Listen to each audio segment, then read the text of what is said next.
আজাদ, হ্যাঁ স্যার। পৌঁছে গেছো? হ্যাঁ স্যার, লোকেশনে পৌঁছে গেছি। তোমাকে যাকে লক্ষ্য রাখতে বলেছিলাম, দেখবে ওখানে বাইকের উপর একটি বাচ্চা ছেলে আছে। হ্যাঁ স্যার, পুরো আমার চোখের সামনে। ওই কিন্তু আমাদের টার্গেট, মনে থাকবে? আচ্ছা ঠিক আছে, সব দায়িত্ব রয়েছে। একদম বুঝে গেছি।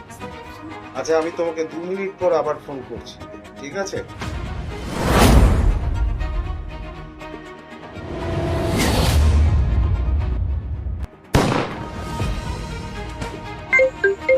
लेकिन আজাদ, एक सेकंड আশা করি বুঝতে পেরেছো তোমার কাজটা কি আছে।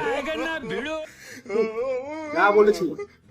ওর ভালো মতো যত্ন করতে হবে, ঠিক মতো দেখভাল করতে হবে। তার কারণ ওই টার্গেট কিন্তু আমার ছেলে, ঠিক আছে?